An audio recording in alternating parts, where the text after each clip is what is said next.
श्री लालानंद जी महाराज।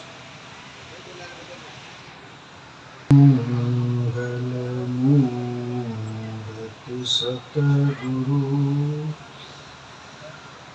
मिलवै सर्वाधार,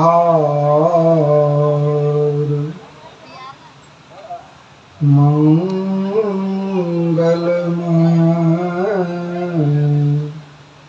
मंगल करम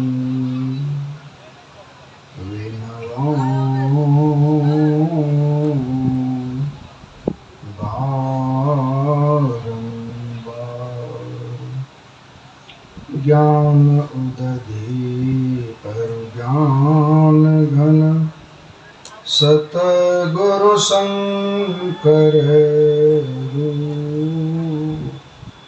नमो नमो बारही सकल सुपूजन।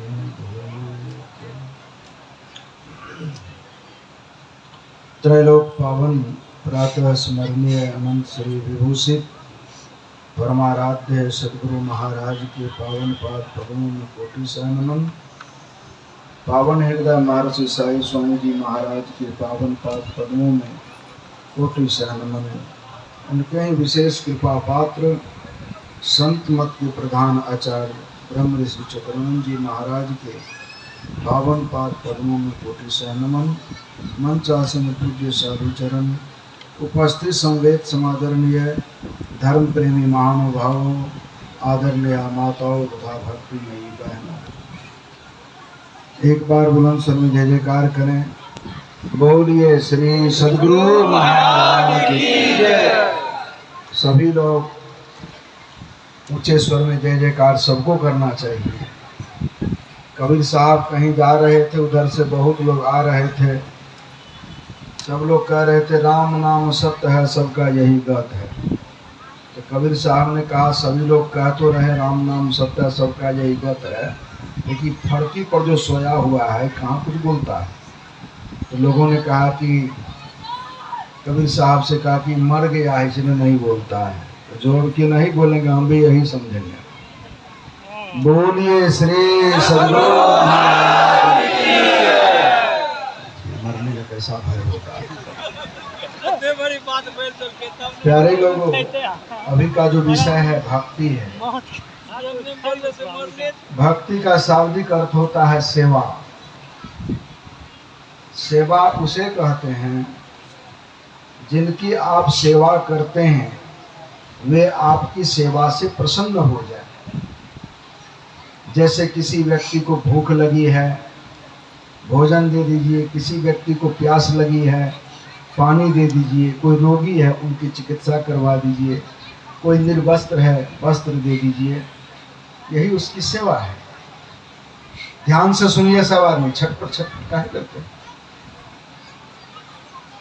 तो संसार की संपत्ति संसार के लोगों को दे दीजिए, संसार के लोग खुश हो जाएंगे। लेकिन परमात्मा कैसे खुश होंगे? तो कहते अपने आप को परमात्मा को दे दीजिए, परमात्मा खुश हो जाएंगे। आप हैं कौन? पहले जानिएगा ना कि आप कौन हैं।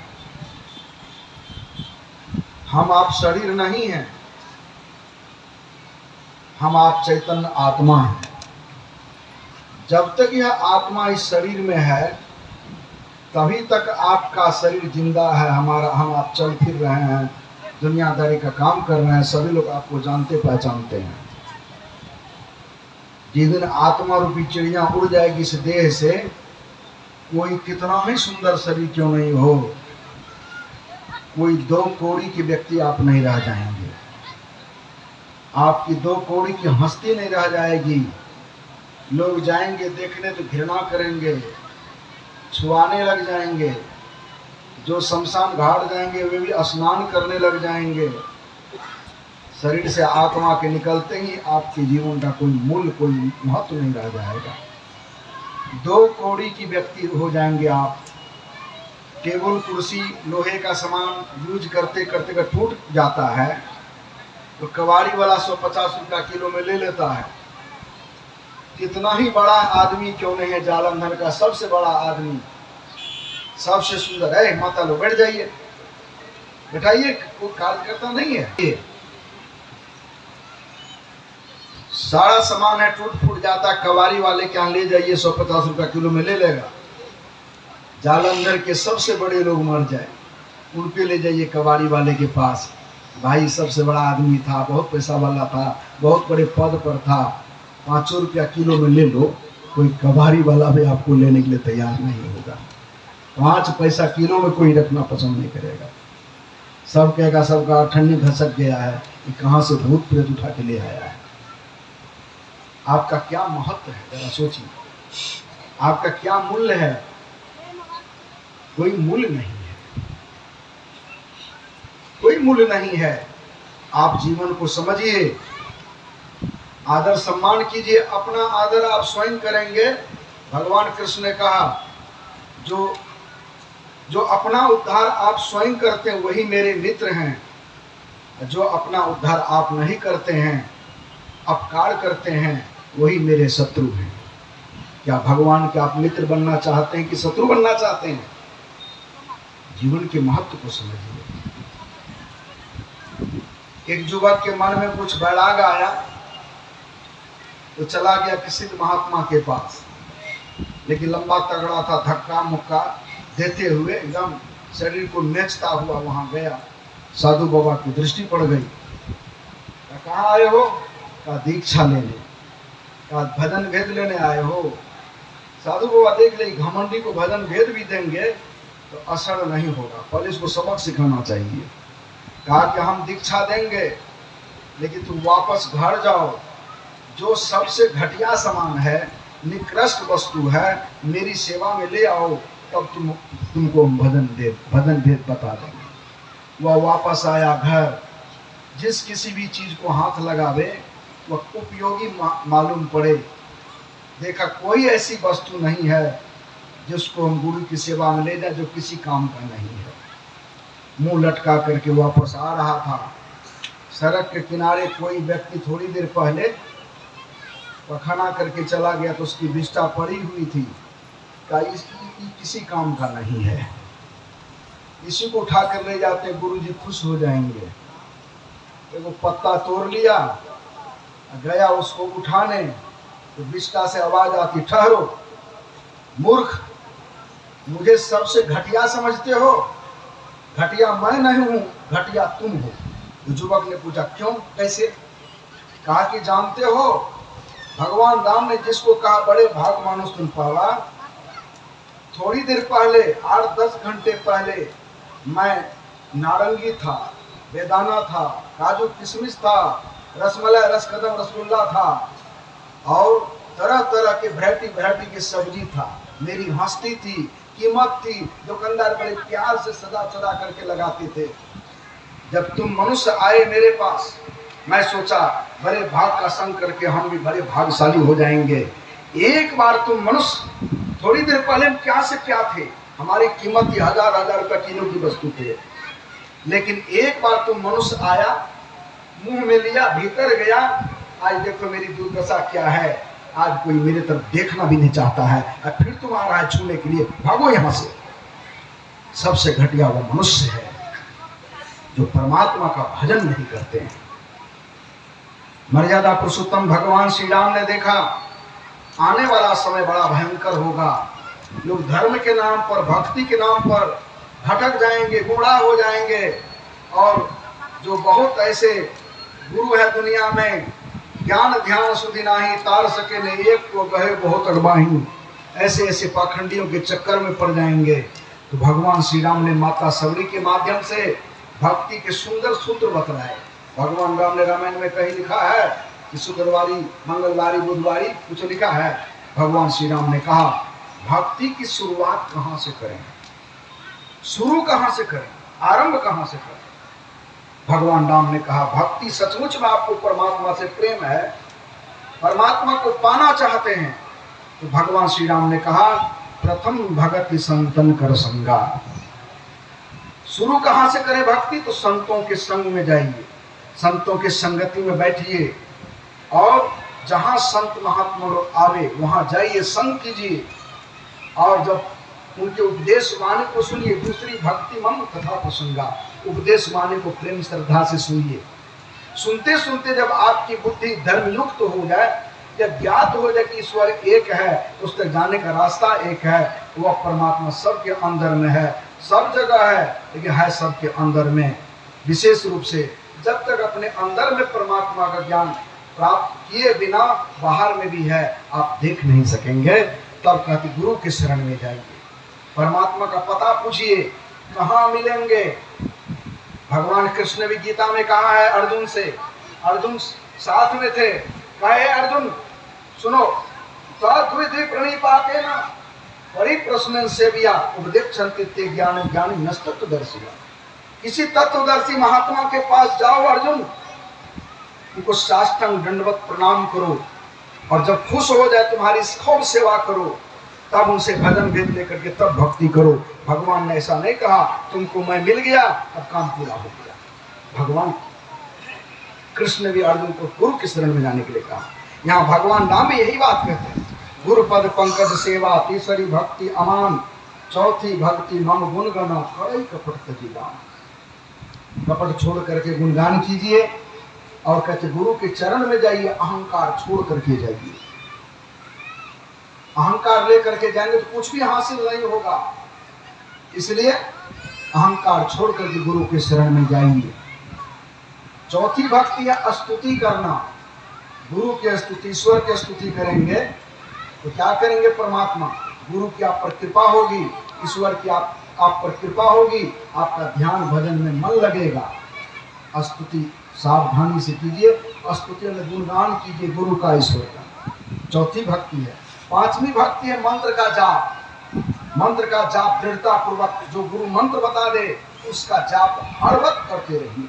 सर्व क्षण गुरु मन जौ में ही रहे हो, निश्चय निर्वाण हो संत सब कहे हो। विश्वास के साथ गुरु मंत्र का जाप करेंगे तो जाप में आपका मन लग जाएगा। पहले तो जाप को पकड़ना पड़ता है, बाद में इतना जाप करेंगे कि जब भी आपको पकड़ लेगा, छोड़ने पर भी नहीं छूटेगा। इसलिए सतगुरु सतगुरु नीति ही पुकार, छीजत पाप समूहे। मंत्र के जाप करने से, मानव ध्यान करने से जो पाप आपको भजन नहीं बनने दे रहा है, सारे संसार के काम को बिगाड़ता है, पाप का क्षय होगा। जैसे जैसे पाप, जैसे गंदा कपड़ा जैसे जैसे साबुन लगा करके चोट मारते हैं, वैसे वैसे मैल निकलता है, कपड़ा में चमक बढ़ती है। वैसे मानव जाप करते करते करते करते, मानव ध्यान करते करते आपके मन पर जो जन्मों जन्मों का मैल पाप का जमा हुआ है, वो धीरे धीरे पाप घटने लगेगा, मन आपका निर्बल हो जाएगा। एक दिन इतना निर्बल हो जाएगा मन कि भगवान की भक्ति की योग बन जाएगा। कहते पांचवी भक्ति मंत्र का जाप।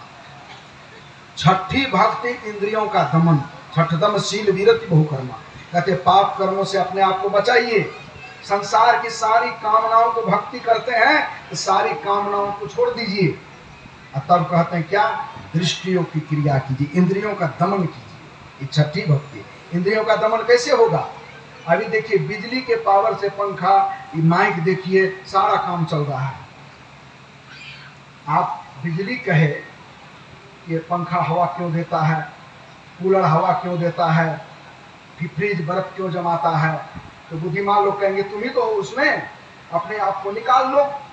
तो आप गिड़गिड़ाते फिर रहे हैं, हमारी इंद्रियां विषयों में क्यों बहक जाती है, हमसे दुष्कर्म क्यों हो जाता है। तो कहते हैं जहां से इंद्रियों को शक्ति मिलती है वहीं उस स्विच ऑफ कर दीजिए, मेन स्विच को ऑफ कर दीजिए, सारा काम ठप हो जाएगा। तो जहां जीव है, जीव कहाँ है? कहते हैं जीव कहाँ है? तो कहते नैनो माही मन बसे निकट जाए न उठो। भगवान शिव ने कहा बिंदु मध्य चौ जीवात्मा सूक्ष्म रूपेण प्रतिष्ठित। बिंदु के मध्य में तीसरी आंख में जीव का वासा है। कहते उसी जगह से जीव नीचे की तरफ उसके चेतन की धारा इंद्रियों में बिखरती है, इंद्रियां बम बम करती है। कहते वहीं से अपने चेतन की धारा को रोकने का अभ्यास कीजिए, गुरु इंगित स्थान पर ध्यान कीजिए। ध्यान करेंगे, ध्यानाभ्यास करो सत्सदी, चातक दृष्टि बनाई हो, लखत लखत छवि प्रभु की ज्योति मंडल धसिधाई हो। राम नाम धुन सतधुन सारा, शब्द केंद्र ते आई हो, अताधुन भजत मिलो प्रभु से निज, आवागमन नसाई।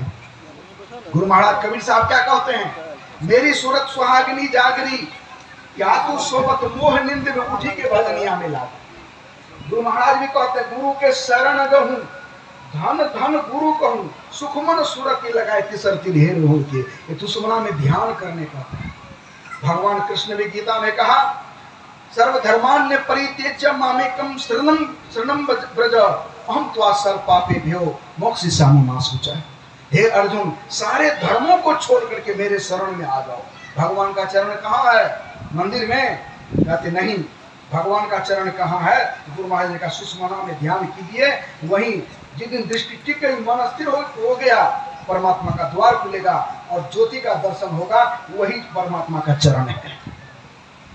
गोस्वामी तुलसीदास जी ने बालकांड में लिखा है, श्री गुरु पद नख मणिगण ज्योति, सुमिरत दिव्य दृष्टि है होती।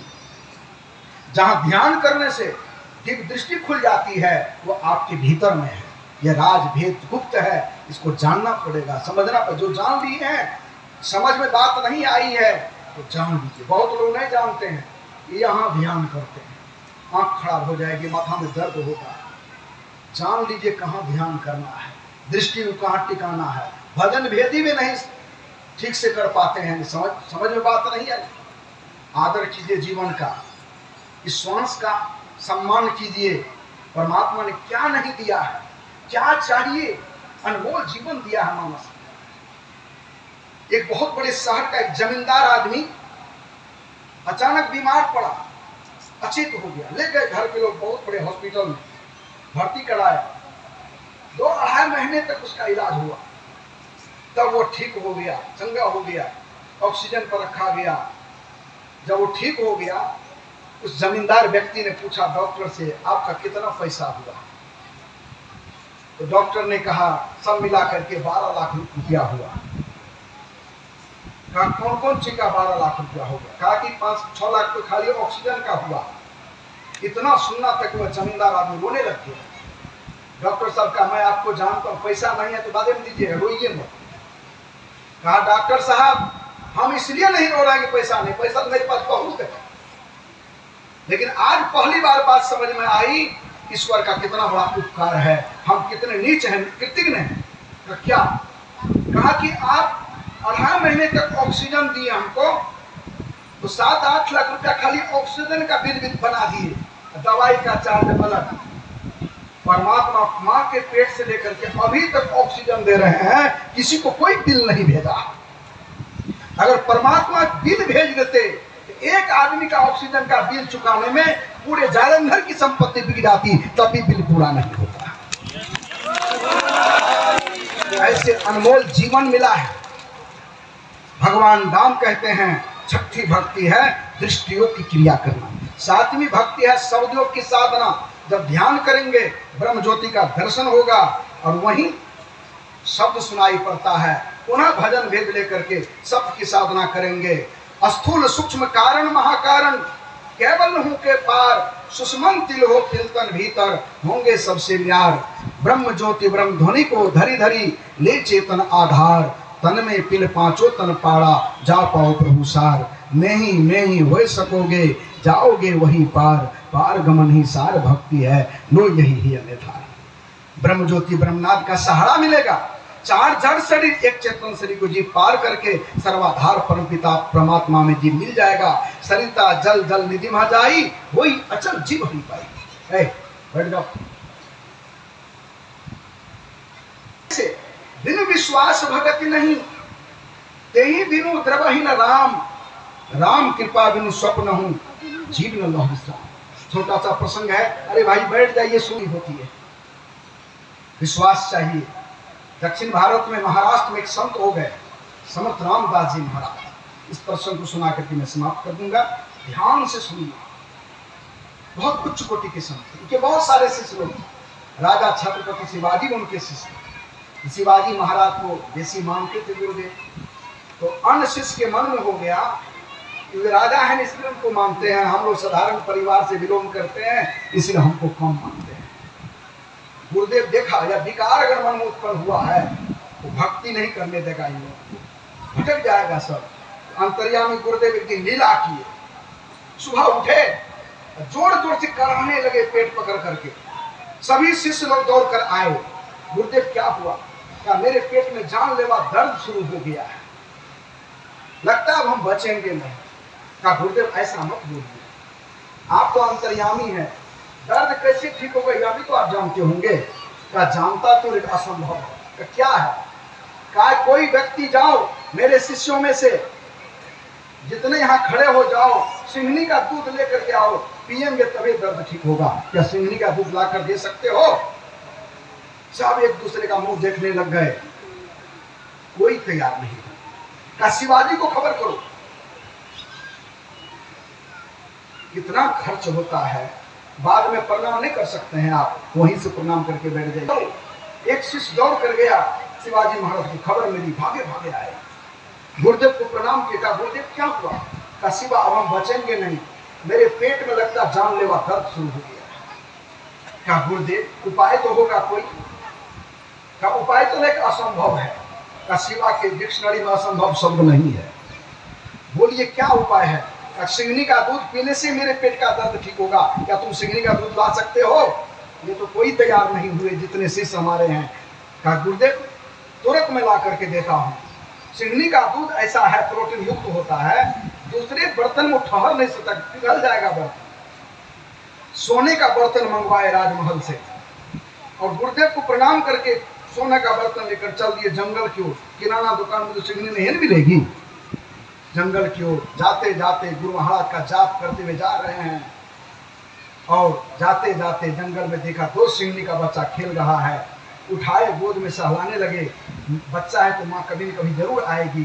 थोड़ी देर के बाद सिंघनी आती है, देखा दूसरे के गोद में मेरा बच्चा है, गुर्राती है, छलांग मारते हुए कंधे पर पंजा भर देती। शिवाजी महाराज हाथ जोड़ कर कहते, माँ जिस तरह ये दोनों बच्चा तुम्हारा पुत्र है, मुझे भी अपना पुत्र ही समझो। मैं कोई हिंसक प्राणी नहीं, तुम्हारे बच्चे को मारने या पकड़ने नहीं आया हूँ।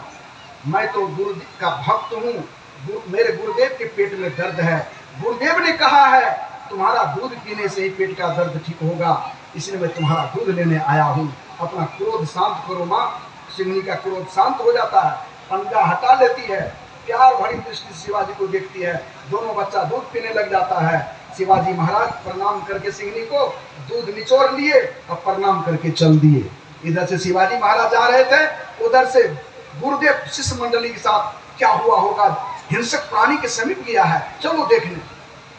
जैसे जंगल से बाहर निकले, देखा गुरुदेव को। कहा गुरुदेव आपके पेट में दर्द था, क्यों आए? कहा कि देखो तुम हिंसक प्राणी के पास गया था, बड़ी चिंता हो रही थी, इसलिए मैं तुम्हें देखने आया। कहा गुरुदेव यह लीजिए, मैं आपके लिए सिंघनी का दूध ले आया हूँ। गुरुदेव शिवाजी महाराज से गुरुदेव ने क्या कहा? छत्रपति शिवाजी महाराज को समर्थ रामदास जी महाराज कहते हैं, बेटा जिस गुरु को तुम्हारे जैसा शिष्य होगा, उस गुरु के पेट में कभी दर्द रह सकता है? तब सभी शिष्यों का अहंकार चकनाचूर हुआ, मन का भ्रम मिटा कि शिवाजी महाराज को मानते हैं, जो अपना जीवन समर्पित कर देते गुरु के चरणों में। तन मन धन को अर्पण करके जो गुरुदेव रिझावे हो, ब्रह्मानंद भव सागर दुस्तर जो सहजे तर जावे हो। घर में जाइए, पाप कर्मों से बचाइए, बूढ़े माँ बाप की सास ससुर की सेवा कीजिए। माता बहन को चाहिए सास ससुर की सेवा करे, हर एक युवक को चाहिए माता पिता की सेवा करके भजन भेद लेकर के जहाँ है नौकरी खेती गृहस्थी वाणिज्य व्यापार कीजिए, समय निकाल कर भजन कीजिए। यही असली साथी है, यही हर संकट से नरक जाने से दूसरे जाने से बचाएगा, और कोई बचाने वाला नहीं है। बोलिए श्री सद्गुरु जय।